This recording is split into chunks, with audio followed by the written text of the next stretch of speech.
October 3, 1887, a hunter steps out of the forest carrying meat no one can name. It is heavier than it should be, darker than it should be. By nightfall, families will eat it without question. But some things should never be brought out of the woods. The taste is wrong, not spoiled wrong. Dogs refuse it. Cats will not come near it. One woman says it leaves her chest feeling cold. Another wakes up crying without knowing why. Whatever this meat came from, it remembers something. This is Shadows of True History. We uncover the stories others were too afraid to keep. If you're brave enough, subscribe and join us. Tell me where you're listening from. You're part of this now. Because once you hear what happened next, you won't forget it.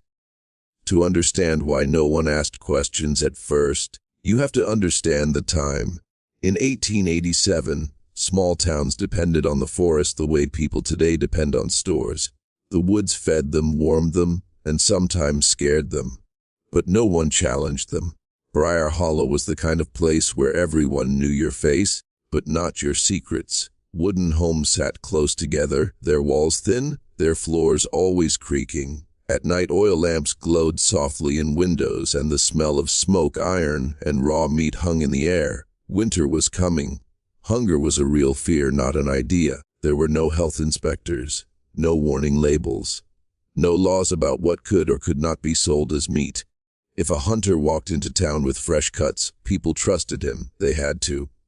Hunters were providers. Without them, families starved. The forest surrounding Briar Hollow was old, older than the town.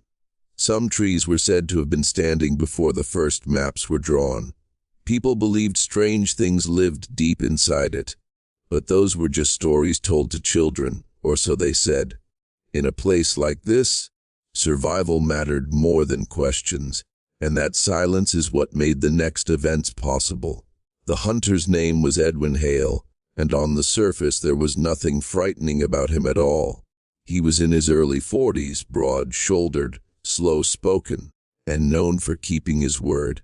He had hunted these woods since boyhood. People trusted him the way you trust a man who has fed your family before. Edwin sold venison in the fall, bear meat in hard winters, sometimes wild boar. Nothing unusual. He never cheated on weight, never argued over price. When he looked you in the eye, his gaze was calm, almost gentle. That is what made him dangerous. Some townsfolk noticed small things. He had begun returning from hunts alone more often. He avoided talking about where he set his traps. When asked what animal this new meat came from, he simply said, "Deep woods." No joke, no smile. His clothes carried a smell no one could place, not rot, not blood. Something dry and sharp like cold stone. The butcher noticed the cuts were clean but unfamiliar, the bone structure wrong. Still, Edwin was respected, and respect silences doubt. Behind Edwin's steady hands was a man who had learned something in the forest, something that paid well, and something he no longer wished to name. That was the first mistake, believing monsters must look like monsters. When questions finally came, Edwin Hale already had answers prepared. He said the meat came from an animal rarely seen anymore, something older, driven higher into the mountains by logging and railroads. He spoke calmly, as if explaining the weather. He told the butcher the creature moved mostly at night, that it avoided people, that its meat was dense because it lived off roots, bark, and whatever it could find. In 1887, this sounded reasonable. New species were still being discovered. Maps were still incomplete. Edwin reminded them of hunger. Winter was close. Rail deliveries were unreliable. If the town turned him away, families would go without. That argument worked better than any lie. He even lowered the price. Said he wanted to help. Said he felt responsible for the town. Generosity can quiet fear faster than force ever could.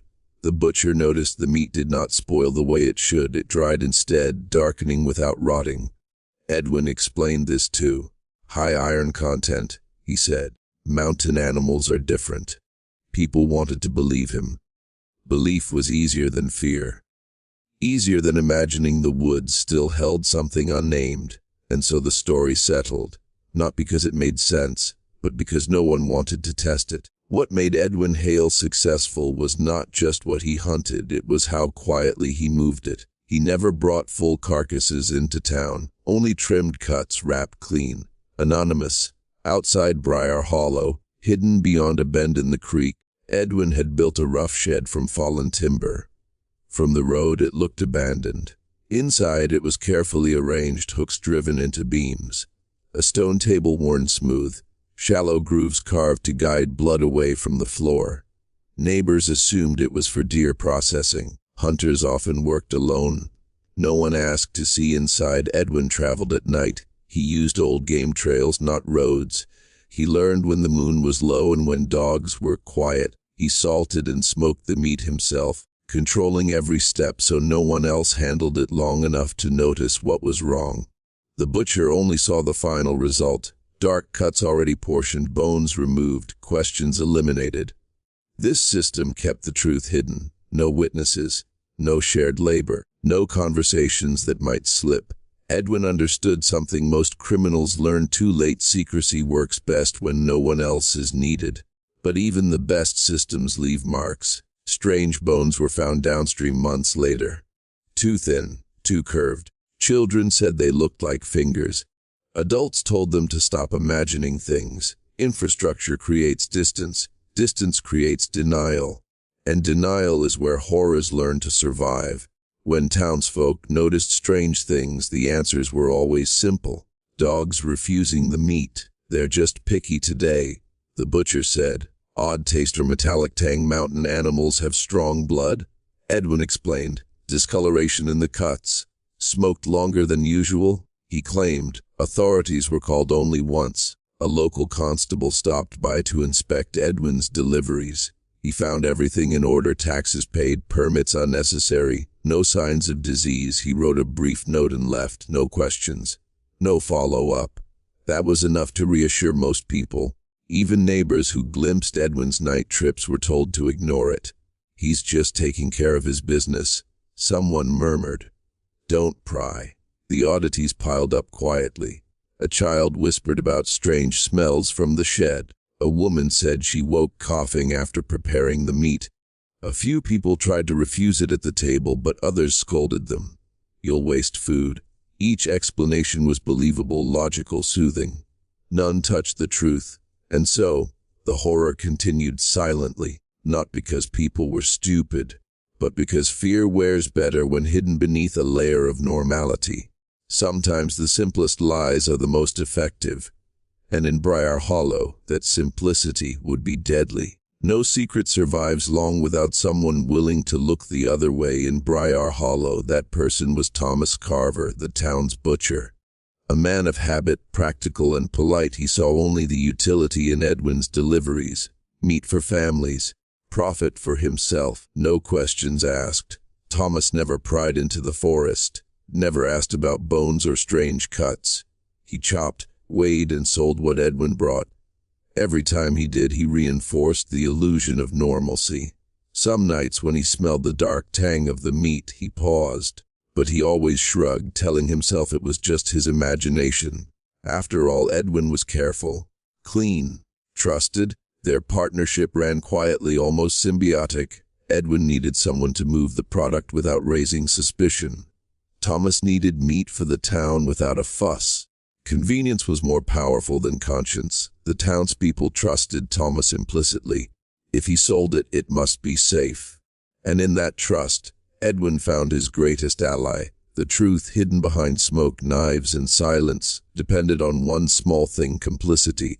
Even a good man, blinded by routine and necessity, can become a gatekeeper to horror. And in this town, horror had just found its doorway. The victims were not just faceless townsfolk. They were mothers, fathers, children, neighbors who trusted the forest and the hunter. Mrs. Abigail Thornton, widowed and caring for 3 children, bought Edwin's meat because winter was coming, and her larder was empty. She cooked it over the hearth, the aroma filling her small kitchen. She did not know it would leave a cold taste in her mouth that lingered for days, haunting her dreams. Young Samuel Weaver, a boy of 12, ate it after returning from the creek. He complained of a bitter aftertaste, but his mother scolded him. Hunger silenced questions. Even the animals were affected. Dogs refused scraps, cats stayed away, yet children were fed regardless. Each bite was a quiet surrender. These were ordinary people with ordinary lives. They worked hard, laughed, loved, and survived the hardships of the era. Their vulnerability lay not in ignorance but in trust. The same trust that kept their families alive during harsh winters. And in that trust, Edwin's dark secret crept inside their homes, unseen, unchallenged, and unstoppable. The horror had a beginning, and it had victims who would unknowingly carry it forward. No one expected the truth to be uncovered by a child, but young Lydia Parker, a 12-year-old with a keen sense for detail, saw things others ignored. One evening, she followed Edwin from the forest edge. The moon was low, and the air smelled damp with moss and decay. She crouched behind a fallen log, heart pounding as he entered the hidden shed. Inside, Lydia glimpsed something she would never forget: hooks, dark meat shapes that twisted in ways she could not name. Shadows moved in the corners, almost alive. She froze, unsure if it was animal or something else entirely. When Edwin left, Lydia ran home, shaken. She tried to tell her parents, but her words sounded like childish fancy. "I saw meat, strange meat hanging ye." They laughed nervously, telling her to go to bed. Hunger and trust outweighed suspicion. Even the local constable dismissed her story when she tried to speak later. "Children imagine things," he said. Yet Lydia remembered every detail: the smell, the dark shapes, the metallic tang in the air. That memory would haunt her, driving a fear she could never shake. Sometimes the smallest observer sees the deepest truth, and sometimes that truth can a cost no adult can imagine. Lydia's nights became restless. The memory of the shed, the hooks, and the dark meat replayed endlessly in her mind. She would wake gasping, smelling that cold, metallic scent that clung to her dreams. At school, she found it hard to focus. Other children laughed and played, unaware of what she had seen. She tried to tell her teacher, but her words stumbled over themselves. Adults waved her off with gentle scolding. "Children exaggerate," they said. Even at home, her parents dismissed her fears. "It's just your imagination," her mother said, patting her head. "Stop letting your mind wander." But Lydia knew better. She remembered the shapes, the smell, and the feeling of something watching her. Her isolation grew. She could not speak openly without being doubted. And in that doubt, the seed of denial took root. A denial that would protect the town from panic but deepen the horror. The fear she carried was not just for herself. It was for everyone who ate the meat, who trusted Edwin, and who would remain blind to the truth. Sometimes, witnessing the unthinkable does not save others. It only changes you quietly, irrevocably, and in ways no one around you can understand. And Lydia, small and alone, was already learning the cost of knowing. When rumors reached the town council, they called for an investigation. But it was a hollow gesture, designed more to soothe fear than uncover truth. The constable arrived, notebook in hand, eyes polite but skeptical. He inspected the meat, smelled it, poked at the cuts, and found nothing outwardly wrong. Tests were rudimentary: boiling, smelling, pressing, nothing that could reveal what truly lay within. Edwin Hale answered every question with calm precision. "Mountain game," he said. "Rare, strong-blooded, hard to find." He spoke slowly, methodically, leaving no gaps, no panic, and no reason to doubt him. Even Lydia's testimony was dismissed. "Children imagine things," the constable repeated, scribbling in his notebook. Her words were real, vivid, and accurate, but they didn't fit the story the town wanted to hear. The inquiry concluded without consequence. Edwin's record remained clean. Thomas Carver continued selling the meat. The townspeople breathed easier, reassured by the authority that told them nothing was wrong. And in that silence, the mechanism of plausible deniability took hold. No one would question the meat again, at least not openly. Sometimes the law protects more than it punishes, and sometimes it protects the wrong side entirely. The townspeople began to notice subtle changes in those who ate Edwin's meat. Mrs. Abigail Thornton, once lively and warm, grew pale and withdrawn. She shivered easily even by the fire, and her eyes seemed distant, as if she carried memories no one could see. Her children noticed, whispering questions that adults hurriedly silenced. Young Samuel Weaver lost his usual appetite for food, even favorites like bread and cheese. He complained of fatigue and strange aches that no doctor could explain. Other families reported similar signs: dull eyes, quiet movements, and a lingering metallic taste that clung to lips and tongues. Even animals suffered. Dogs refused to eat scraps entirely, leaving families to wonder why their trusted companions suddenly recoiled. The town tried rational explanations: illness, bad luck, or diet changes. None of these answers ever satisfied the lingering unease. These altered victims became living evidence of Edwin's deeds, proof hidden in plain sight. Their bodies told stories no one dared read aloud, their changed behaviors whispering the horrors of what had been consumed. In Briar Hollow, the forest's shadow had reached inside homes, and those touched by it would carry its mark long after the hunter had gone.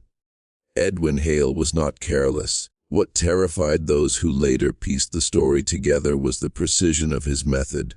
He studied the animals he hunted, learning where to strike for the cleanest cuts. He knew how to remove bones without leaving telltale traces. Each portion was uniform, darkened naturally by the forest smoke, yet kept from spoiling. Nothing about his process was haphazard. It was deliberate, practiced, and chillingly methodical. The hidden shed functioned as a lab of sorts. Hooks, tables, and grooves allowed him to prepare meat in isolation, away from prying eyes. He managed every step from hunting to delivery, ensuring no evidence of origin remained. Even the smoke from his shed wasn't accidental.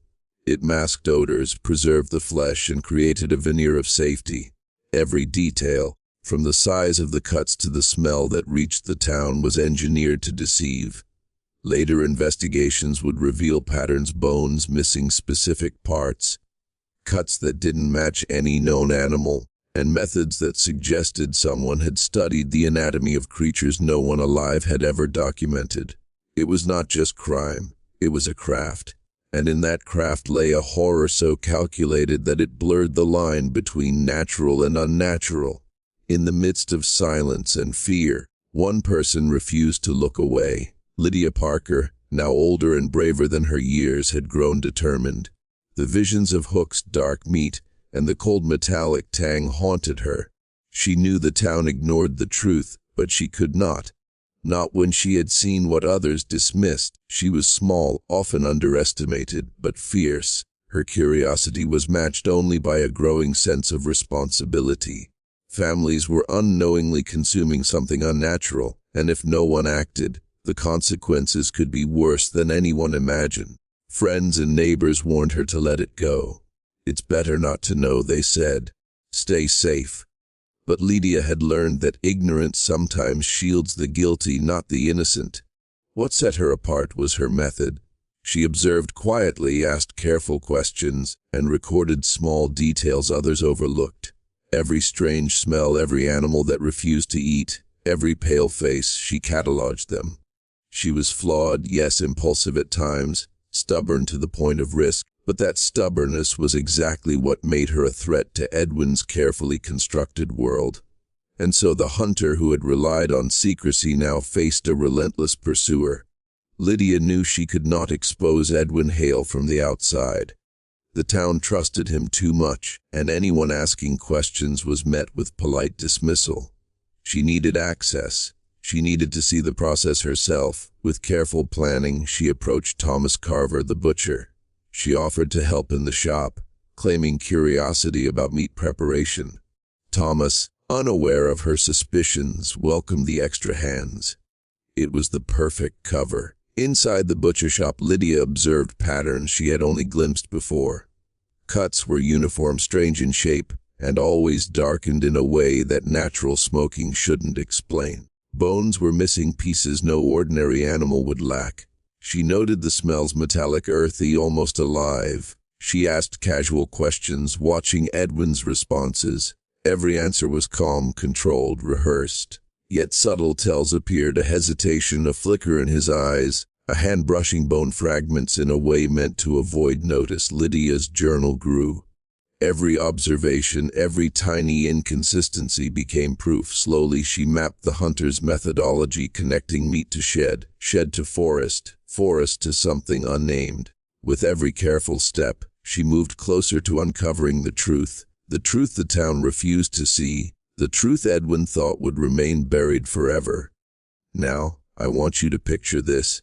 Imagine standing in the cold woods at night, the smell of damp earth and something you cannot name clinging to your clothes. You hear a creak, a whisper of movement, and realize you are not alone. This is where Lydia found herself. Alone, scared, but unwilling to turn away. And I have to ask you, can you handle what comes next? Because what she discovered changes everything we thought we knew about Edwin Hale, his methods, and the meat that passed through Briar Hollow. Take a moment, breathe, and consider, if someone in your town held a secret this dark, could you see it? Could you trust your own eyes? If you've been following closely, you already know, this story is far from over. There are discoveries that will shock, evidence that chills, and a web of complicity that reaches further than anyone imagined. If you are ready to step deeper into the shadows, stay with us. Comment below where you're listening from, subscribe, and join the investigation, because the moment of truth is coming, and it is more terrifying than you can imagine. The forest is watching, and so is Edwin Hale. Lydia's persistence finally bore fruit one chilly evening. She returned to Edwin's shed, this time fully prepared. Lantern in hand, notebook ready, heart hammering in her chest. The forest around her was quiet, almost reverent, as if it too waited for the truth to be revealed. Inside, the shadows seemed heavier than before.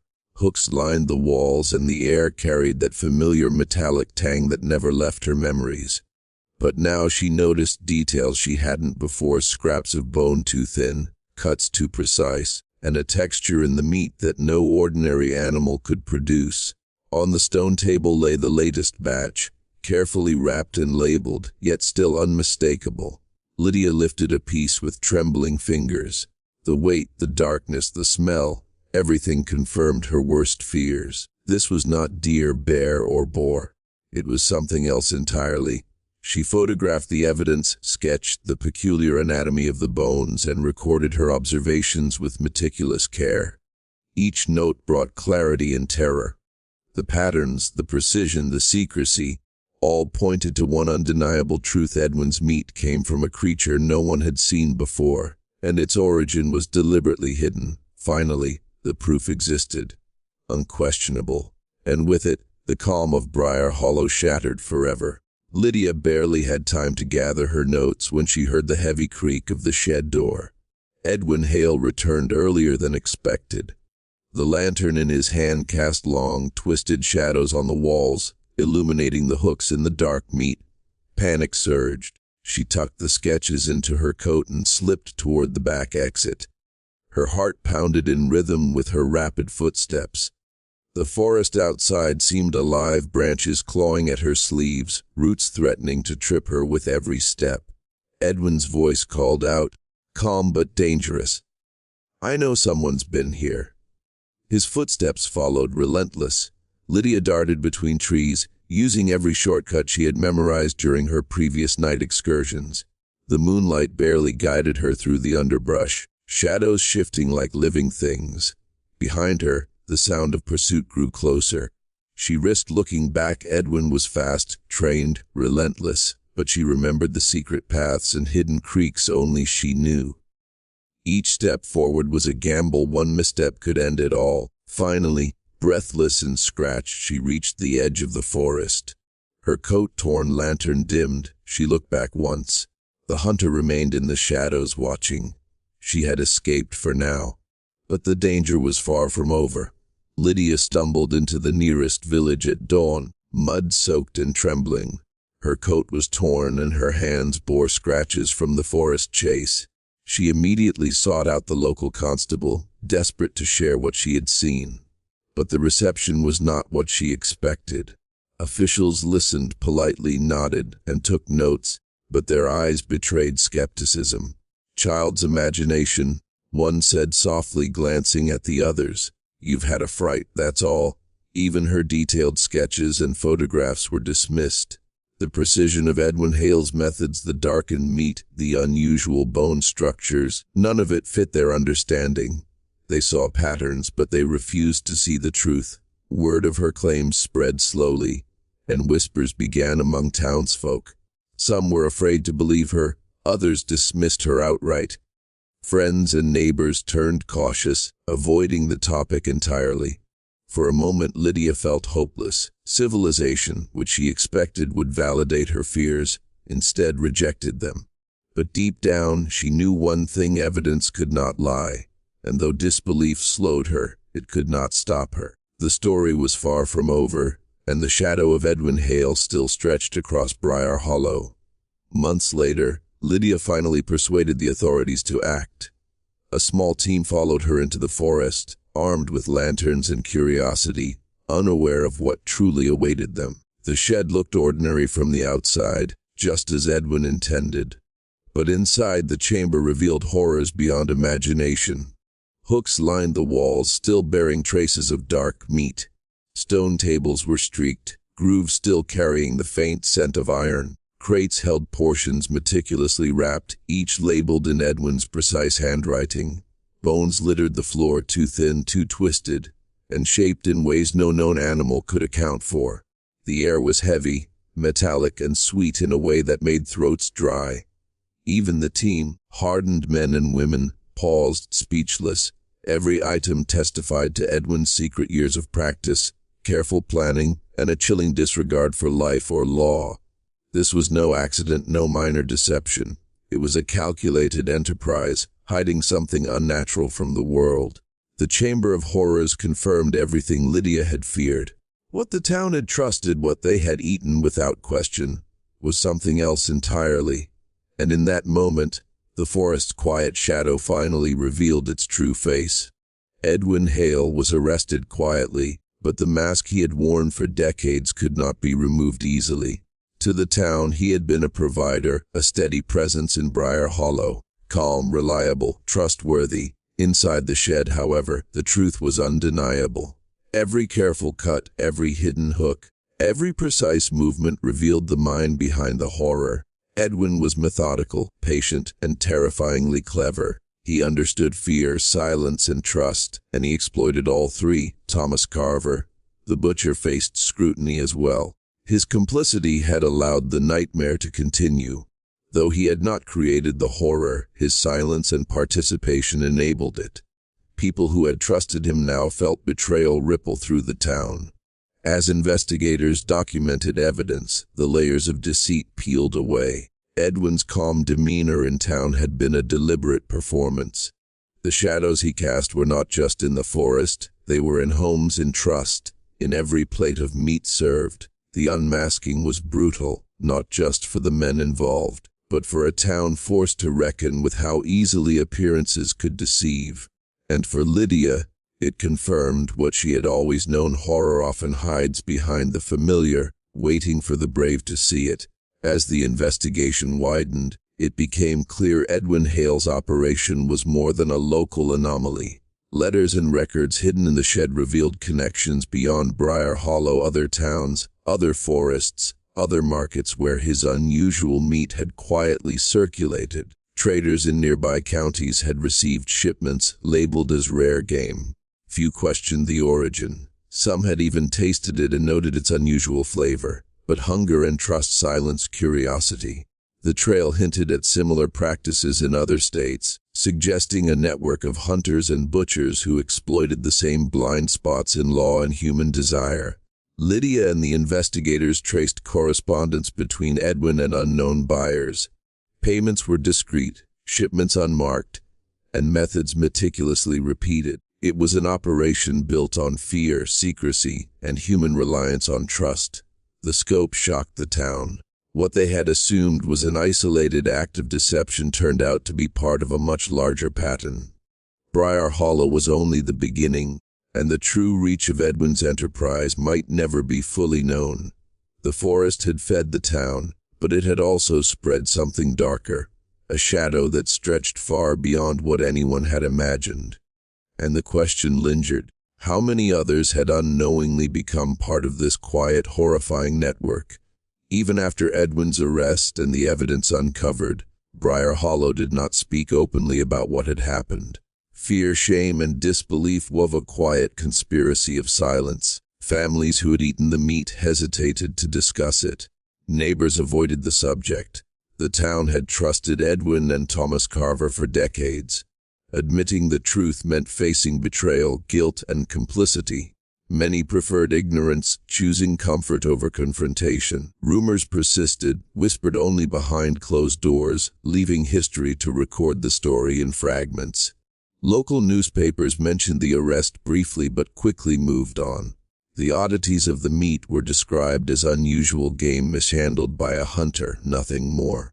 Official records downplayed the horror, emphasizing procedural correctness over the reality of what had occurred. Even Lydia faced resistance. People admired her courage but feared the attention her revelations brought. The town's collective denial was stronger than any law, stronger than evidence, and almost as powerful as fear itself. In the end, silence became part of the legacy. The story survived, but only partially, buried beneath layers of social comfort, complicity, and the unwillingness to acknowledge what the shadows had brought into their homes. And in that silence, the forest shadow waited for the next visitor, unseen and unchallenged. Edwin Hale was sentenced to prison, but the man behind the horror remained calm, almost proud. His careful planning had left a trail too precise to be fully erased, and he carried the quiet satisfaction of someone who had outwitted fear for years. In confinement, he remained enigmatic, refusing to speak about the true origin of the meat. Thomas Carver faced social exile. The town no longer trusted the man who had enabled the horror. His shop closed and whispers followed him everywhere he went. He lived quietly, burdened by guilt and the weight of what he had ignored. Lydia, by contrast, became a quiet hero. She returned to her studies, documenting every detail for future historians. The trauma she endured never fully left her, but neither did her resolve. She had seen the truth, acted on it, and survived. Her courage ensured the story could be remembered. Other townsfolk carried their own burdens: shame, fear, and disbelief. Some never spoke again about the events, while others quietly shared fragments, ensuring the story lingered in whispers. The fates of the players showed a harsh truth: courage and complicity coexist, and choices, even small ones, echo far beyond the moment they are made. And for Briar Hollow, life continued, shadowed by what it had tried so hard to forget. Briar Hollow never forgot, though many tried. The story of Edwin Hale and the mysterious meat became a caution whispered through generations. Mothers warned their children about trusting appearances too easily, about the forest and its secrets, and about the thin line between survival and suspicion. The town learned that horror often wears a familiar face. Trusted people, routine practices, and ordinary actions can conceal the unimaginable. Silence, convenience, and blind trust had allowed the nightmare to grow unnoticed. Lydia's records became the backbone of local lore. They served as both evidence and lesson: courage matters, even when the world doubts you. Curiosity and observation can uncover truth hidden in plain sight. The forest itself remained unchanged, vast and unknowable. Its shadows no longer seemed innocent. Every whisper of wind through the trees reminded the town that nature has its own rules, and that human trust can be exploited. The moral was clear: vigilance and courage are necessary, even in small towns, even in ordinary lives. Evil often hides behind familiarity, and the cost of ignoring it can last for decades. History may forget many details, but some stories linger, haunting those willing to listen. And this story was one of them. Could something like this happen today? Could a secret slip into our homes unnoticed, masked by trust and routine? Would we even see it coming? Lydia's bravery reminds us that truth rarely announces itself. Sometimes it whispers in the shadows, waiting for someone daring enough to notice. And when we do, We must act, or silence will allow darkness to thrive. If you followed her journey, if you felt the fear, the suspense, and the cold weight of the forest, share your thoughts below. Comment your location, subscribe, and join this ongoing investigation. The story does not end here. Other shadows linger, other horrors remain hidden in history, waiting for someone to uncover them. Next time we will travel to a remote corner of America, where another mystery has been quietly preserved for over a century. One that will test your courage, your curiosity, and your ability to face the unthinkable. The forest watches, the shadows wait, and the next story is closer than you think.